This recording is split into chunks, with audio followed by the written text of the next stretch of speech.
Surely karon na realize na kung unsa ka importante kagawas biya sa barko ko ibin a short period of time kalingkawas ka sa stressful work ug sometimes toxic and couple superior di ba yun sa mo taw makakita ka og mga nindot na view makakaon ka og fresh lami na mga pagkaon sa gawas wash fresh ka restart imong feeling and ready na pud makipaglaban sa mga pangarap kunuhay hay balik sa barko sure ko tulo na day ko wala gipag-sure diri and worse karon nami sa Ulsan South Korea malaria ang reason kay dili mosugot ang company nila na dalhon ang passport maing i-report na mugawas kay dili man ta kagawas sa present time na ko karon magre-upload na lang ko roko kuyugi ko mga amigo miga mag sure live ta sa Ulsan South Korea 2023 let's go sago. Welcome sa aking vlog everyone. Dito po tayo ngayon sa Ulsan at lalabas tayo dito. Let's go. Sama tayo.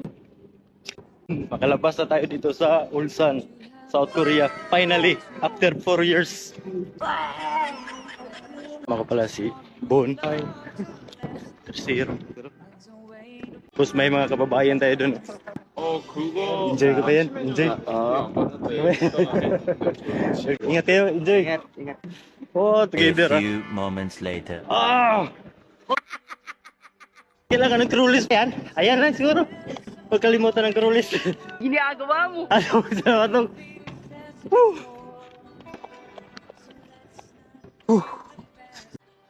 Ay.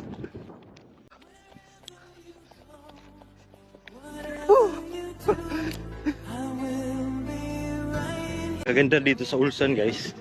Kasi malalakad lang. Yun. Pinipindot lang yun.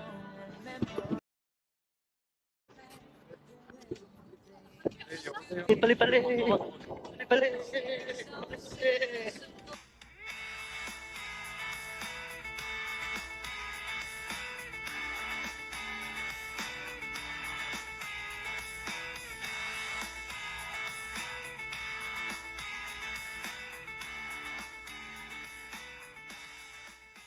That's what you said, Hyundai Molter, ah? Sumusanin? Huh? You bring us here? Oh, yeah.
Everyone, welcome sa aking Ulsan, South Korea adventure.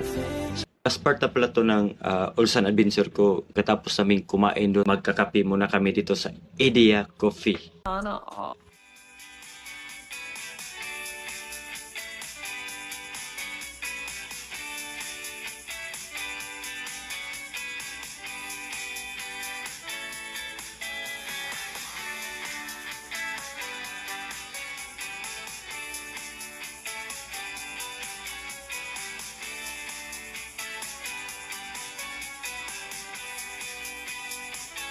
That's like downtown.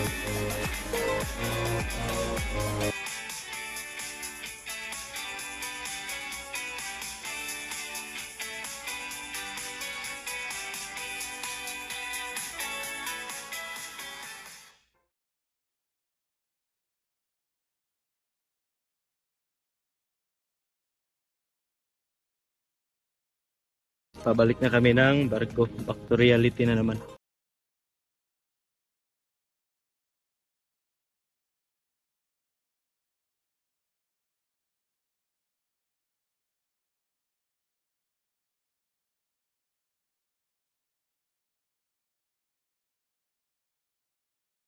Thank you for watching guys. See you sa next vlog namin. Bye!